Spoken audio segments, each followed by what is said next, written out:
As Christians, how do we live our faith in the world? Well, there's a paradox. On the one hand, we're called to build up the kingdom of God, to make the world a better place. There is work to do. On the other hand, our true home is in heaven. We know that everything in this world will pass away. We're waiting for the new Jerusalem that was promised to us in the Bible, in the book of Revelation. You might have heard this saying before: act as if everything depended on you, pray as if everything depended on God. This is why we have 7 days in the week. There are 6 days for working and 1 day for resting and reflecting. Of course, it doesn't always work in a tidy way like this. But we need to have some way of handing everything over to God and remembering that only He can bring it to fulfillment. The Catholic Church has developed a great body of social teaching to help us understand what makes a good and healthy society. One of the key themes is balance. It's about individual human rights and the rights of the family and society.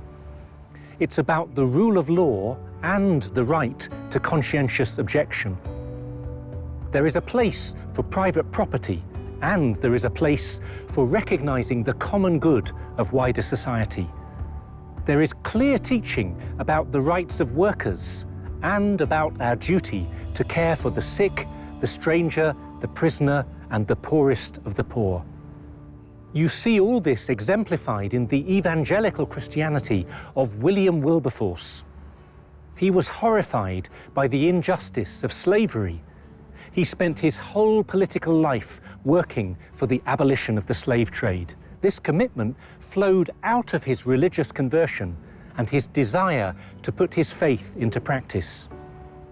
Personal faith and a commitment to the common good of society went hand in hand for him. Catholic social teaching also involves caring for the environment. This is what Pope Francis calls an integral ecology, where justice, human rights, and concern for the poor are intertwined with a concern for nature, the environment, and the whole of creation. Everything connects. There are religious implications too. As a Christian, I have a responsibility to build up the kingdom of Christ and to infuse society with a Christian spirit.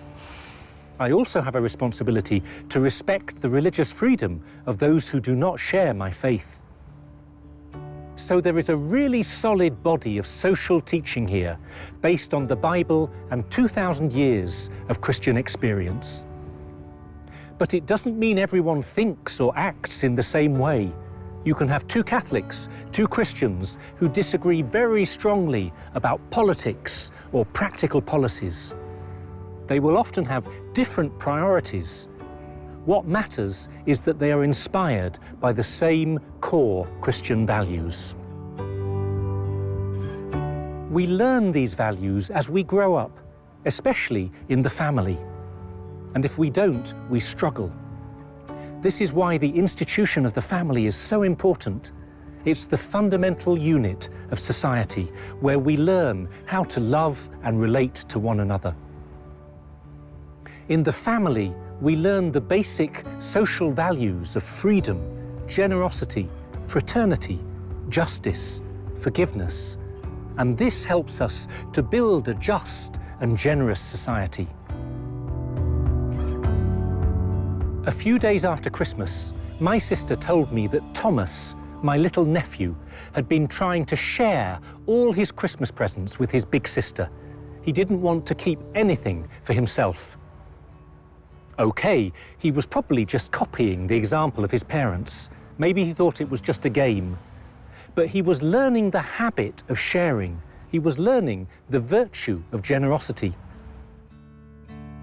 That same day, I read in the newspaper that a student had helped a woman give birth on the platform of the local underground station. He'd heard some screaming in the distance, and instead of walking away, he'd gone to see if anyone needed help. 5 minutes later, he was holding a newborn baby in his arms.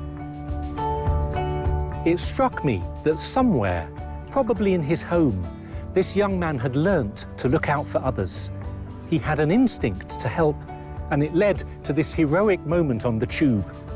I'm guessing he owed a lot to his family and his upbringing. Now, life is complicated, and families are often complicated. But that doesn't stop us recognizing what a special gift it is when children can be brought up with the love of their mother and father, within the commitment and stability of marriage, and with a spirit of generosity and joy in their home. The Christian family has so much to offer society because it can become a place of faith and hope and Christian love. That's not to judge other families, but just to acknowledge that the love of Jesus Christ really can make a difference to our lives and then to the lives of the people we meet.